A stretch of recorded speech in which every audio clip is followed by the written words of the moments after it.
ఉన్నది. దయచేసి దయచేసి ఆర్పరి పంటలు వేసుకోమని. కాళేశ్వరము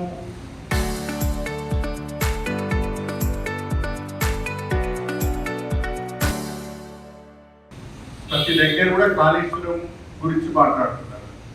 ఒక మేడిగడ్డ కుంగిపోయిందనే మాట మాట్లాడుతున్నారు. నేను అడుగుతున్నా హరీష్ రావు గారు, అసలు కాళేశ్వరం ప్రాజెక్టుకు గుండెకాయ ఏంటి? కాళేశ్వరం ప్రాజెక్టుకు అంకురం ఎక్కడ? కాళేశ్వరం ప్రాజెక్టుకు గుండె లాంటి ప్రదేశం ఏంటి? కాళేశ్వరం ప్రాజెక్టుకు ప్రధానమైన ప్లేసు లేదా గుండె లాంటి ప్రదేశము మేడిగడ్డ.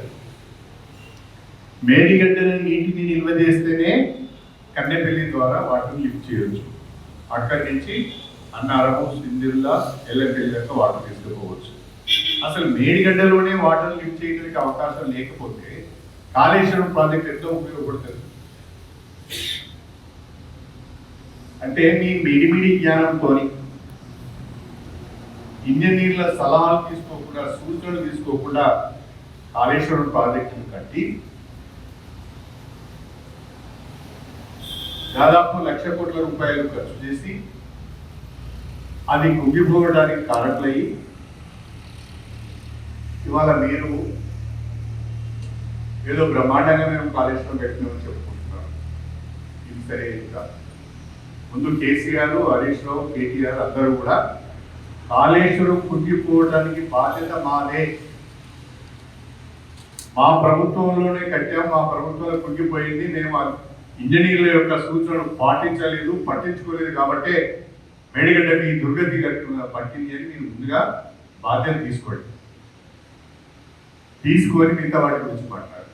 రాష్ట్రంలో ఉన్న ప్రధాన ప్రతిపక్షమైన భారత రాష్ట్ర సమితి అధికారం కోల్పోయిన తర్వాత వాళ్ళకు ఒక మాటలో చెప్పాలంటే పిచ్చిలేసినట్టయితే సభ్యత మరిచి, స్థాయిని మరిచి దారుణమైన భాష మాట్లాడుతున్నారు. విపరీతంగా యువతను రెచ్చగొడుతున్నారు. కొన్ని పేపర్లను, కొన్ని ఛానల్స్ను, కొంతమంది యూట్యూబర్స్ను పేమెంట్ ద్వారా దగ్గర పెట్టుకొని ప్రతిరోజు తప్పుడు వార్తలను ప్రజలు పంపే ప్రయత్నం చేస్తున్నారు. దీన్ని గమనించాలని చెప్పి ఉమ్మడి వరంగల్ జిల్లాలో కూడా జిల్లాకు ఒక నియోజకవర్గానికి ఒక 2-3 యూట్యూబర్లకు పేమెంట్ చేసి వాళ్ళ ద్వారా గ్రామాలకు వెళ్ళి ఒకరి దగ్గర మైక్ పెట్టి స్టేట్మెంట్ తీసుకొని దాన్ని ఇది పబ్లిక్ వాయిస్ అనే దాని మీద జనాలకు కుదురుతున్నారు. ఇది చాలా తప్పుడు సంస్కృతి, ఇది మంచి పద్ధతి కాదు. ప్రజలను రెచ్చగొట్టే విధానం కూడా సరైనది కాదు. ఈరోజు స్టేషన్ కనుకూరు నియోజకవర్గానికి సంబంధించి దేవాదుల ఎత్తిపోతుల పథకం ద్వారా మన నియోజకవర్గంలో రిజర్వాయర్లు నింపడానికి లిఫ్ట్లను ప్రారంభించి కూడా 10 రోజులు అవుతున్నారు. ఇంకొక వారం 10 రోజుల తర్వాత రిజర్వాయర్స్ లో వాటర్ ఒక లెవెల్స్కి వచ్చిన తర్వాత తప్పకుండా రైతులకు సాగుని అందించేసి రంగనాయక సాగర్ పాదయాత్ర చేస్తారంటారు. ఇంకోరు మహబూబ్నగర్లో పాదయాత్ర చేస్తారంటారు, ఇంకోరు వరంగల్లో పాదయాత్ర చేస్తారంటారు. బాగుంది, మీరున్నప్పుడు ప్రాజెక్టు పట్టించుకోలేదు, కట్టిన ఒక ప్రాజెక్టు కూడా ఉపయోగం లేకుండా పోయింది. ఇవాళ ఏ మొక్క పెట్టుకొని పాదయాత్రలు చేస్తారు? ప్రజలకు ఏమని చెప్పి పాదయాత్రలు చేస్తారు? అనంతగిరి రిజర్వాయర్ కానీ రంగనాయక సాగర్ రిజర్వాయర్ కానీ నీళ్ళు ఎక్కించి రావాలి, ఎల్లెంపల్లి నుంచి రావాలి. మరి ఎల్లెంపల్లి ఇంటికి జరుగుతలేదు, ఎల్లెంపల్లి గోదావరిలో నీళ్ళు లేవు కదా. ఇవన్నీ తెలిసి కూడా రైతులు తప్పుదో పట్టించే ప్రయత్నం చేస్తున్నారు. అదేవిధంగా 10 సంవత్సరాల అధికారంలో ఉండి యువతకు నోటిఫికేషన్ ఇచ్చి ఉద్యోగాలు ఇవ్వకుండా, ఉద్యోగ ప్రక్రియను పూర్తి చేయకుండా కాలయాపన చేసి యువతను నిండా ముంచి మోసం చేసింది బీఆర్ఎస్ ప్రభుత్వం. కానీ కాంగ్రెస్ ప్రభుత్వం వచ్చిన తర్వాత బీఆర్ఎస్ ఇచ్చిన అన్ని నోటిఫికేషన్లు నియామక ప్రక్రియను పూర్తి చేసి నియామక పత్రాలు అందజేసింది కాంగ్రెస్ ప్రభుత్వం. అనేక సంవత్సరాలుగా పెండింగ్ లో ఉన్న గ్రూప్ 1 పరీక్షలు నిర్వహించి నియామక పత్రాలు అందజేసింది కాంగ్రెస్ ప్రభుత్వం. టీచర్ రిక్రూట్మెంట్ కొరకు డిఎస్ నోటిఫికేషన్ ఇచ్చి 50 రోజులలో నియామక పత్రాలు అందించింది కాంగ్రెస్ ప్రభుత్వం. ఇంకా నర్సింగ్ కానీ ఇంకా అనేక రకాలైన శాఖలలో దాదాపు 70,000 ఉద్యోగాలను భర్తీ చేసింది ప్రస్తుత కాంగ్రెస్ ప్రభుత్వం. ఇవాళ గ్రూప్ 1 పరీక్ష నిర్వహించలేని వాళ్ళు, గ్రూప్ 1 పరీక్ష పేపర్ల లీక్ కావడానికి కారణమైన వాళ్ళు, నోటిఫికేషన్లు ఇచ్చి చేతులు దులుపుకొని నియామక పత్రాలు ఇవ్వని వాళ్ళు యువ సంగ్రామ పేరిట యువతను రెచ్చగొడుతున్నారు. నేను యువతను ఒక్కసారి ఆలోచించమని కోరుతున్నాను. తెలంగాణ ఏర్పడిన తర్వాత 10 సంవత్సరాల అధికారంలో ఉన్న బీఆర్ఎస్ నాయకత్వం ఏ రకంగా తెలంగాణ వనరులను దోచుకున్నదో ఆలోచించండి. కల్వకుంట్ల కుటుంబం మొత్తం తెలంగాణ పైన పడి వనరులను పంచుకొని శాఖలను పంచుకొని దోపిడీ చేసింది. ఇవాళ ఒక్కొక్కరికి 1000 కోట్ల ఆస్తులు ఉన్నాయి, 100 ఎకరాల భూములు ఉన్నాయి, బ్రహ్మాండమైన ఫామ్ హౌస్లు ఉన్నాయి. 2004కు ముందు 2014కు ముందు ఇవన్నీ ఎక్కడి నుంచి లేని, ఆ తర్వాత ఎక్కడి నుంచి వచ్చినాయి? ఒకసారి యువత ఆలోచించాలి, ప్రజలు ఆలోచించాలి. కవిత గారు ఒక మాట చెప్పారు, కల్వకుంట్ల కుటుంబంలో అతి ముఖ్యమైన సభ్యురాలు కేసీఆర్ కూతురైన కవిత ఒక మాట చెప్పారు. బారాసాకు భారత రాష్ట్ర సమితికి బ్యాంకులలో 1400 కోట్ల రూపాయల డిపాజిట్లు ఉన్నాయి. అవన్నీ కూడా ఫిడ్ ప్రో కో ద్వారా వచ్చినాయి, అంటే అవినీతి ద్వారా వచ్చిన డబ్బులే. ఆ అవినీతి డబ్బులను ఉద్యమకారులకు పంచమని అంటున్నారు. ముందుగా ఆమె చెప్పినట్టుగా ఆ డబ్బులు వాళ్ళకి పంచి మీ నిజాయితీ నిరూపించబడుతుంది.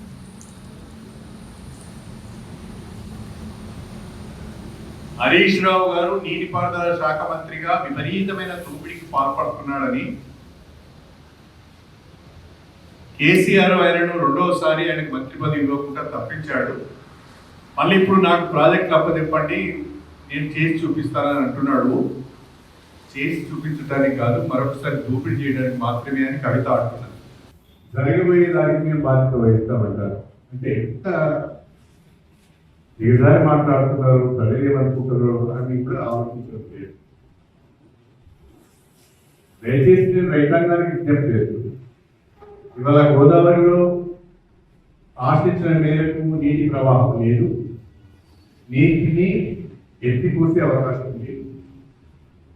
ఒకవేళ ఎత్తిపోద్దామనుకున్న ఉన్న కాస్త ప్రవాహాన్ని ఎత్తిపోద్దామన్నా నేషనల్ డ్యామ్ సేఫ్టీ అథారిటీ వాళ్ళు ప్రాజెక్టులలో నీటిని నిల్వ చేయకపోతున్నారు.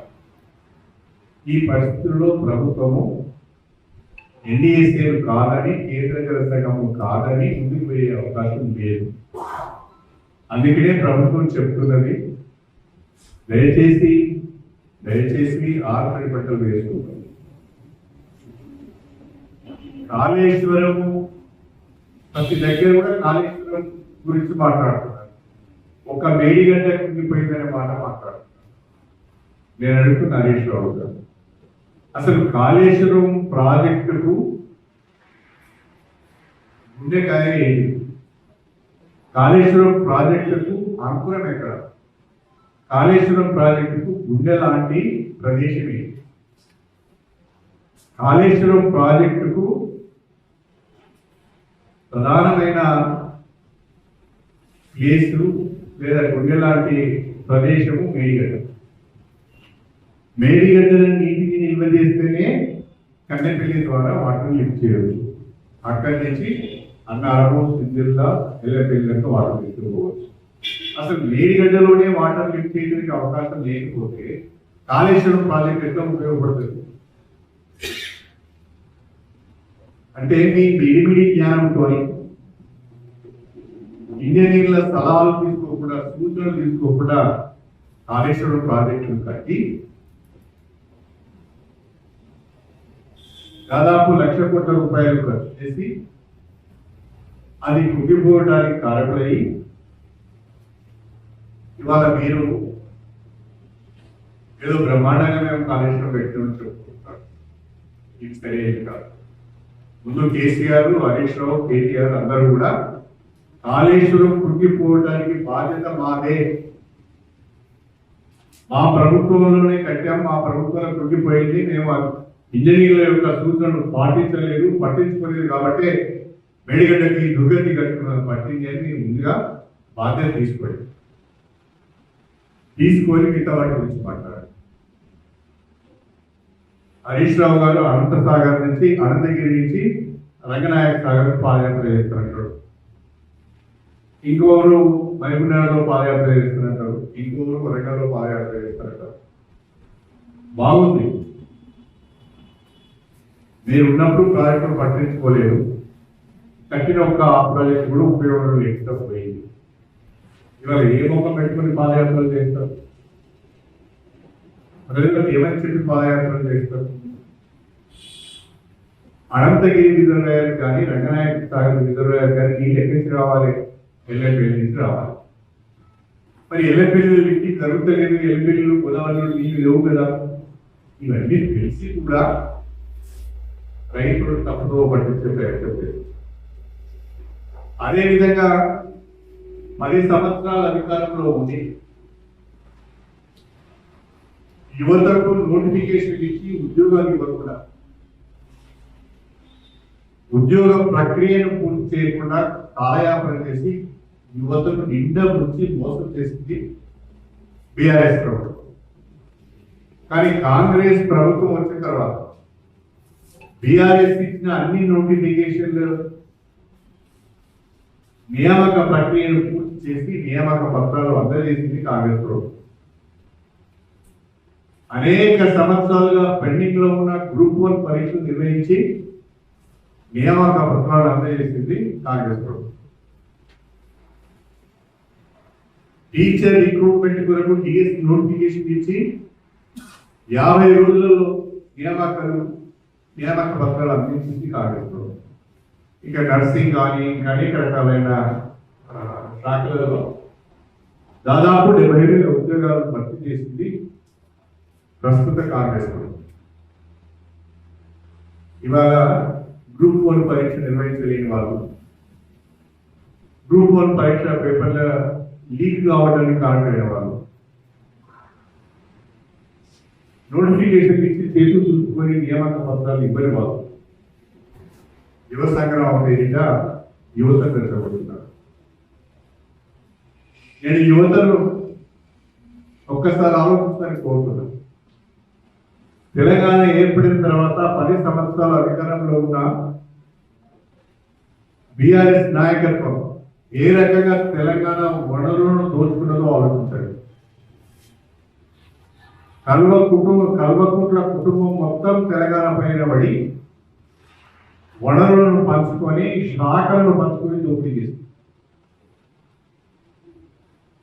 ఇవాళ ఒక్కొక్కరికి 1000 కోట్ల ఆస్తులు ఉన్నాయి, 100 ఎకరాల భూములు ఉన్నాయి, బ్రహ్మాండమైన ఫామ్ హౌస్లు ఉన్నాయి. 2004కు ముందు, 2014కు ముందు ఇవన్నీ ఎక్కడి నుంచి లేని, ఆ తర్వాత ఎక్కడి నుంచి వచ్చినాయి? ఒకసారి యువత ఆలోచించాలి, ప్రజలు ఆలోచించాలి. కవిత గారు ఒక మాట చెప్పారు, కల్వకుంట్ల కుటుంబంలో అతి ముఖ్యమైన సభ్యురాలు కేసీఆర్ కూతురైన కవిత ఒక మాట చెప్పారు. బారాసాకు భారత రాష్ట్ర సమితికి బ్యాంకులలో 14,000 కోట్ల రూపాయల డిపాజిట్లు ఉన్నాయి, అవన్నీ కూడా పిట్ ప్రో కో ద్వారా వచ్చినాయి, అంటే అవినీతి ద్వారా వచ్చిన డబ్బులే. ఆ అవినీతి డబ్బులను ఉద్యమకారులకు పంచమని అంటున్నారు. ముందుగా ఆమె చెప్పినట్టుగా ఆ డబ్బులు వాళ్ళకి పంచి మీ నిజాయితీ నిరూపించుకోండి.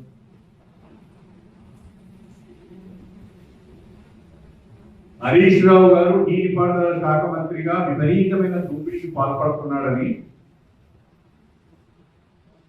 కేసీఆర్ ఆయనను రెండవసారి ఆయన మంత్రి పదవిలో తప్పించాడు. మళ్ళీ ఇప్పుడు నాకు ప్రాజెక్టులు అప్పచెప్పండి, నేను చేసి చూపిస్తానని అంటున్నాడు. చేసి చూపించడానికి కాదు, మరొకసారి దోపిడీ చేయడానికి మాత్రమే అని కవిత అంటున్నారు. దానికి సమాధానం చెప్పండి. నేనంటలేను.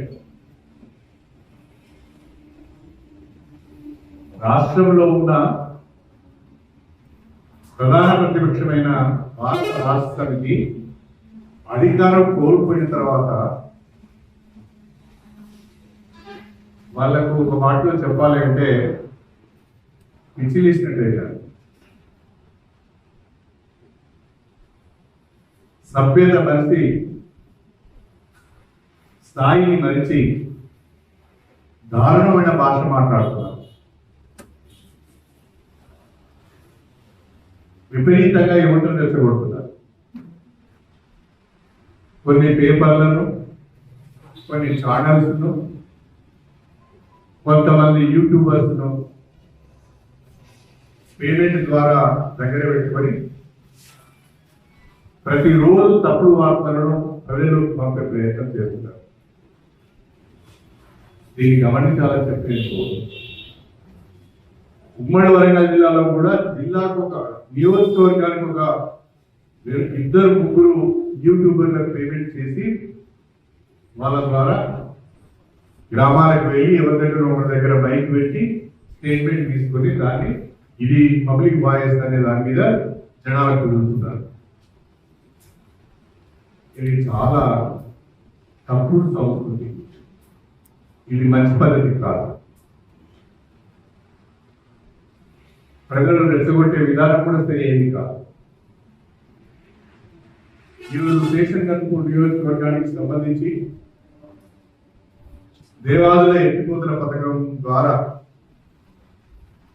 మన నియోజకవర్గంలో రిజర్వాయర్లు నింపడానికి లిఫ్ట్లను ప్రారంభించి కూడా 10 రోజులు అవుతుంది. ఇంకొక వారం 10 రోజుల తర్వాత రిజర్వాయర్స్ లో వాటర్ ఒక లెవెల్స్కి వచ్చిన తర్వాత తప్పకుండా రైతులకు సాగుని అందించే ప్రయత్నం చేస్తారు. ప్రతిరోజు నేను అదే ప్రయత్నంలో ఉన్నాను. ప్రతిరోజు అధికారులతో అవసరమైన మంత్రి గారితో మాట్లాడుతున్నాను. నియోజకవర్గంలో ఏ మేరకు లేదు ఆ మేరకు సాగుని అందించాలని తప్పనితో సంకల్పంతో నేను ఉన్నాను. కాకపోతే పరిస్థితులను అర్థం చేసుకోవాల్సిందిగా ప్రజలను, రైతులను, యువతను కోరుతున్నాను. బీఆర్ఎస్ యొక్క మాయమాటలను నమ్మొద్దు, మోసపోవద్దు, ఆగపోవద్దు అని చెప్పి విజ్ఞప్తి చేస్తున్నాను. అందరికీ నమస్కారం.